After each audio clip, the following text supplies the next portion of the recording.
Natalie Dormer, who? Yeah, just to start this video off, I shaved the side of my head because it's clearly 2011 and I'm a girl who pretends to be Skrillex, apparently. So I heard you folks like guilds. Obviously, if you're not an absolute purist when it comes to Magic the Gathering, you are probably going to play a multicolored deck at some point versus just like mono black, mono white, mono whatever you want.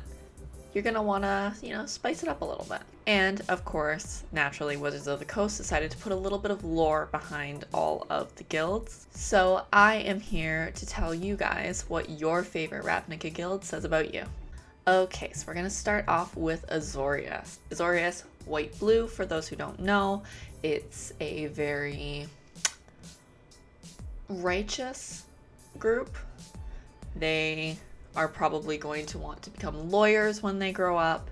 They are going to be very, well, it's by the book or it's the highway, and they're very logical, let's say. So, defendant, what you're saying is you didn't kill him. Well, I mean, technically, it was the bullet that killed them. But it was your gun and you were shooting it at him? I was just shooting in their general direction. They're the ones who got in the way. That is technically correct. And that is the best type of correct. You're free to go. Azorius really likes to stick to the status quo, follow what is meant to be. They like to be in charge. They like to take care of things. They're a very type A personality. So next is Dimir. Dimir is blue and black. Colors of bruises. Who doesn't like that? They are a little bit secretive. Everything's sort of on like a need-to-know basis with a Dimir person. They like conspiracy theories. They like spooky things. They like to see that the truth is out there. They would be a really good private eye, especially because they're intelligent, but they're also, a little bit creepy. They're into breaking the minds of their enemies. They're into necromancy. Honestly, looks pretty fun. And of course, an average Dimir player is probably like... You have to see this shit. It's fucking unbelievable. Mickey, you're too late.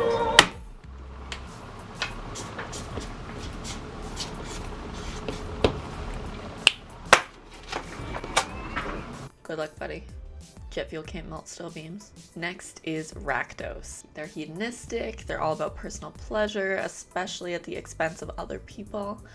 They're the party animals, and nobody's gonna stop them from partying. They're gonna be the type of people who, they don't want a job because they're an anarchist, and it's stupid to pay money to the man. Neither of these are for you. They don't give a fuck.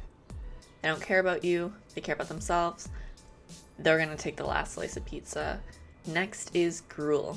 So Gruul is red-green, Christmas colors. Gruul is very clearly into Santa Claus and giving gifts.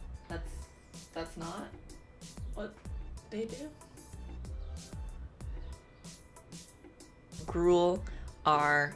I always like to think of Gruul players as kind of like pirates. You take what you can, give nothing back. They're against civilization. They're basically just trying to advance themselves. Move things from being all civilized and advanced, move things back to nature, back sort of where the world started. Always nice to see a friend.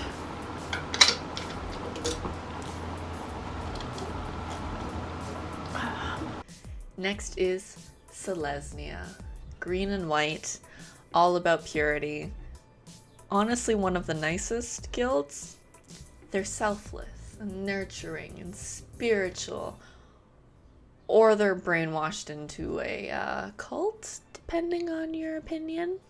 I could see a Selesnya player ending up being a guidance counselor. They might give the wrong options, like 13 Reasons Why, but their heart's in the right place. Time for a snack.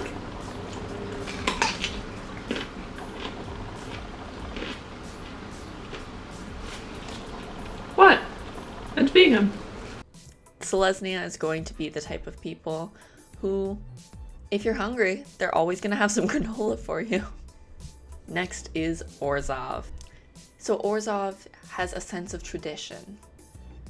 It's the guild where you learn from your elders, you learn from the past, you learn from the ghosts of the people that you once knew because you've put them into a contract. You never make a deal with a black-white player. This doesn't end up well, does it? Well, my friend, I'm glad to see that you're finally at rest. Too bad you still owe me money, so wake up, bitch. Do you want to make a contract? An Orzhov player would be a wonderful funeral director or a loan shark. Next is Izzet. Izzet players are obsessive, but they're intelligent, they have a short attention span, but they're willing to learn things.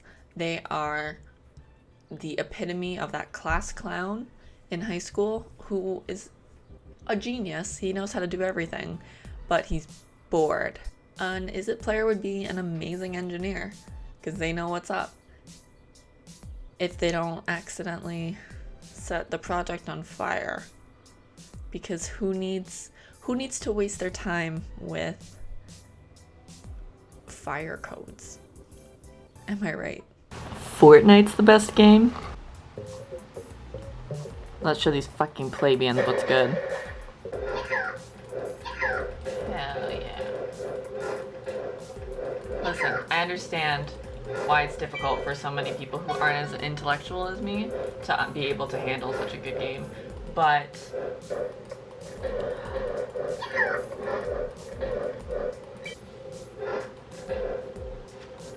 Really?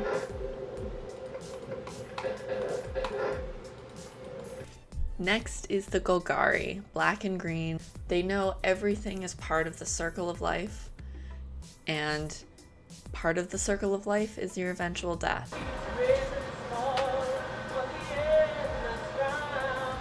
it's a circle of life.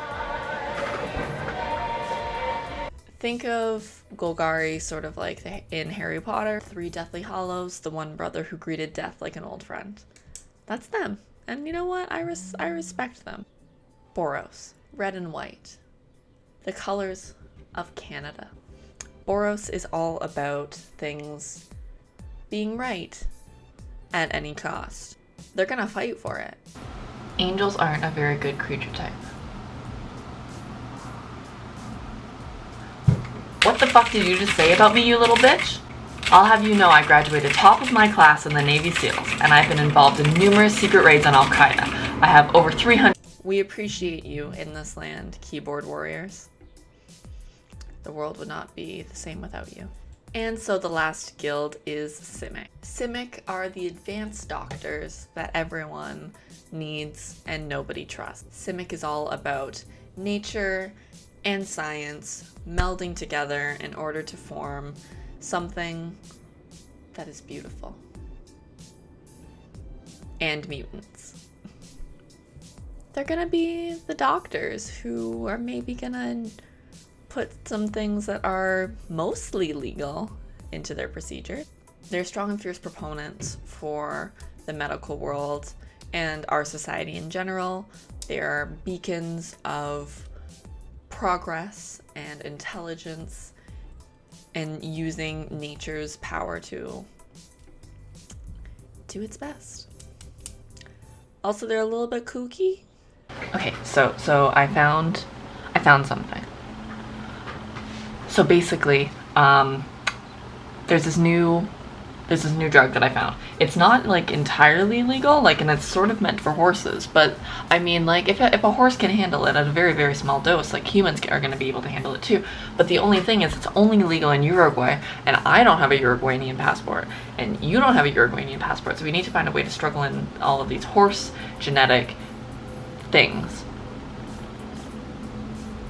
You know?